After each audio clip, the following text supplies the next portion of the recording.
It's October, so that means Halloween is right around the corner. So these two gentlemen are part of an event and panel that I think will help you get in the spirit. That's Ben Scrivens of Fright Rags over there, and Magnus Chaplin, a local artist as well. Gentlemen, thanks for a few minutes. Really appreciate it. Thanks for having us. Yeah. So we can see it plain as day right here. The event is called Legacy and Lore of Horror in the 80s. Ben, what was the inspiration behind creating this event and panel?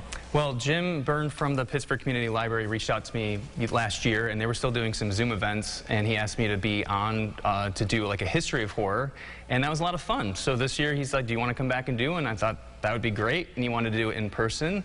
So he thought, let's get a few people, and he actually asked me like, what should we talk about? And I thought, well, why don't we do horror in the 80s, because that decade is so popular with horror fans, and of course now with Stranger Things and all that, so what better decade to talk about in horror than the 80s?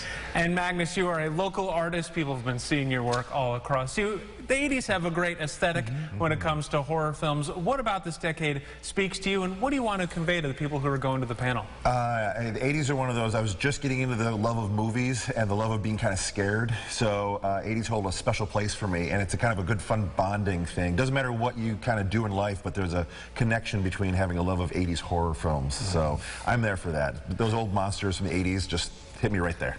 What are some of your favorite 80s movies that we'll be talking about? I want to talk like The Thing is one of those, one of the classics. A good monster that just keeps changing. The audience is along for that ride as much as the people in that movie, I feel like, so it's one of my favorites. Awesome. And Ben, you know, this is a panel discussion. It's featuring you, it's featuring Magnus, it's also featuring Chris, who's the lead projectionist at the theater, and Jim is taking part as well. What is this event going to look like? Obviously, we're talking about 80s films and the legacy and the lore, but walk us through that event. What's it going to look like? It's just going to be a roundtable discussion with us, and I'm assuming he'll have some questions. We'll take questions from anybody who's there, and we'll just kind of gush about our love of horror in the 80s. Very much. I was just say, fan questions as well. People can come there and ask questions for you. Yeah, it's a free event. It's at the Pittsford Community Library, and yeah, come on out. Fantastic. Now, one last one for you here, Magnus. If people maybe don't really know a ton about horror movies and the 80s, and this is like an introductory event for them, what do you hope that they might get out of it?